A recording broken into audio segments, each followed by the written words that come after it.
जय श्री राम दोस्तों। मैं आपका अपना दोस्त भौरीदास दहिया, गीता प्रचारक, स्वदेशी और आयुर्वेद विस्तारक। दोस्तों, आज मैं फिर आपके सामने उपस्थित हुआ हूँ एक बहुत महत्वपूर्ण बात करने के लिए। दोस्तों, आमतौर पर ऐसे लोग विद्यमान हैं जो भगवान को नहीं मानते, भगवान के अस्तित्व पर वो सवाल खड़े करते हैं। उनका ऐसा मानना होता है कि भगवान तो है ही नहीं। हालांकि भगवान को इस बात से कोई फर्क नहीं पड़ता कि कौन उसे मानता है या नहीं मानता है। हाँ, जो भगवान को मानता है तो भगवान भी उसके लिए उसकी भावना के अनुरूप उपस्थित हो जाते हैं, और नहीं मानता है तो भी भगवान उसके भरण पोषण के लिए, उसके जीवन यापन के लिए जो अत्यंत महत्वपूर्ण, अत्यंत आवश्यक वस्तु हैं, उसकी व्यवस्था भगवान करते ही हैं। चाहे कोई उसे माने अथवा न माने, इससे कोई उनको फर्क नहीं पड़ता।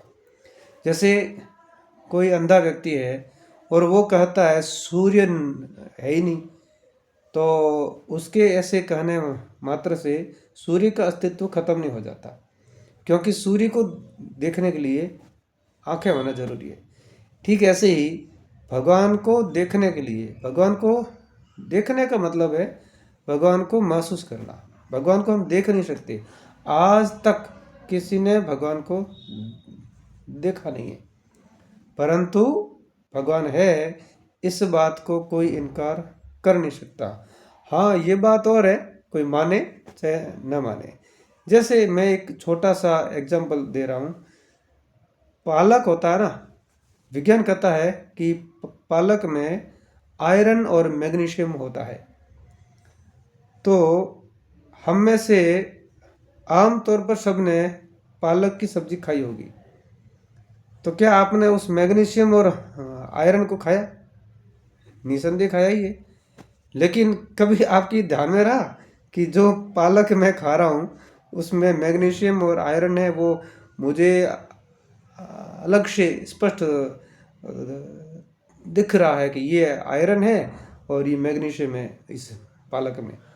नहीं, आज तक आपने कभी महसूस नहीं किया, परंतु आपने मान लिया, क्योंकि विज्ञान कहता है कि पालक में आयरन और मैग्नीशियम होता है। तो ये बात है कि हम मानते नहीं हैं, ऐसी बात तो बिल्कुल नहीं है, क्योंकि विज्ञान जो कहता है उसको तो आप सीधा मान लेते हो। उसमें आपने कभी सवाल खड़ा नहीं किया कि भाई कहाँ है पालक में आयरन और मैग्नीशियम। आज तक किसी व्यक्ति ने ये सवाल खड़ा किया क्या कि इस पालक में मैग्नीशियम और आयरन कहाँ है, हमको दिखाओ? परंतु भगवान पर सवाल हमने बहुत सारे किए, और जबकि भगवान तो इस धरती पर, भारत की धरती पर कई रूपों में अवतरित भी हुए। अब एक सवाल लोगों का और है कि भगवान केवल भारत में ही क्यों हुए? तो इसका सीधा सा जाहिर अर्थ है कि जहाँ पेड़ होते हैं वहाँ बरसात होती है, और जहाँ बरसात होती है वहाँ पेड़ होते हैं। लेकिन इसका अर्थ ये नहीं है कि भगवान केवल भारत में ही है।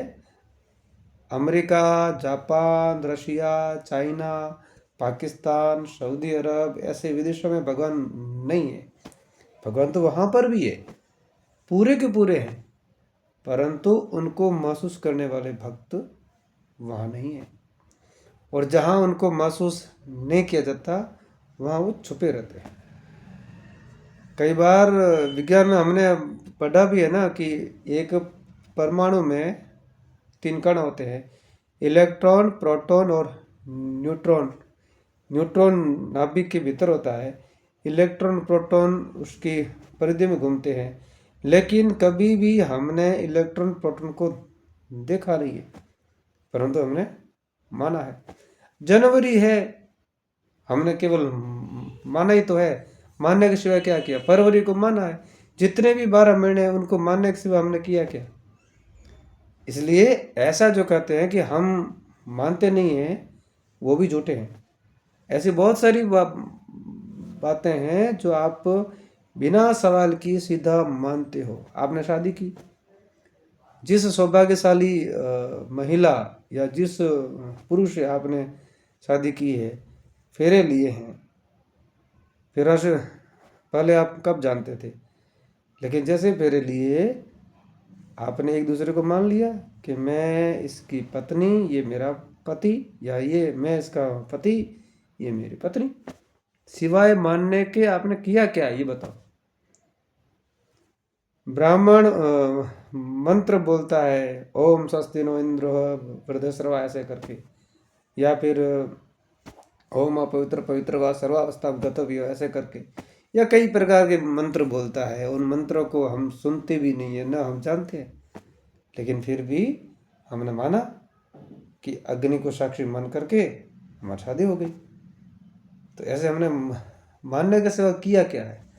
जब इन स्थूल बातों को हम मानते हैं तो वो जो संसार भर का संचालक है, नियामक है, नियंत्रक है, उपद्रष्टा अनुमंता च भर्ता भोक्ता महेश्वर परमात्मा इति च अपि उक्तः देहस्मिन् पुरुष पर, वो उपद्रष्टा है, अनुमंता है, भर्ता है, भोक्ता है, महेश्वर है, उसको आप मानने में आनाकानी कर रहे हो, जबकि हमारा और सबका जीव मात्र का अस्तित्व उसके कारण है।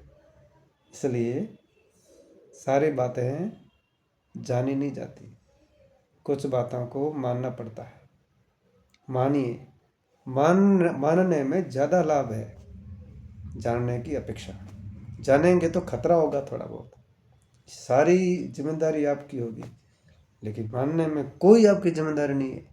सारी जिम्मेदारी उनकी है, श्री कृष्ण की है, भगवान की है, आपके इष्ट की है। इसलिए जिन बातों पर भरोसा किया जाना चाहिए ना, उन पर भरोसा कर लो। जब आप फालतू की बातों को, सामान्य बातों को, लोक जीवन की बातों को बिना सवाल खड़े किए मान लेते हैं, तो उस परात पर ब्रह्म श्री कृष्ण को, भगवान को, अपने इष्ट को उस मानने में परेशानी क्या है? वो है क्योंकि तुम हो। यही इस बात का सबसे बड़ा सबूत है कि वो है। आशा करता हूँ आपको ये वीडियो पसंद आया होगा, और मुझे बताइए कैसा लगा।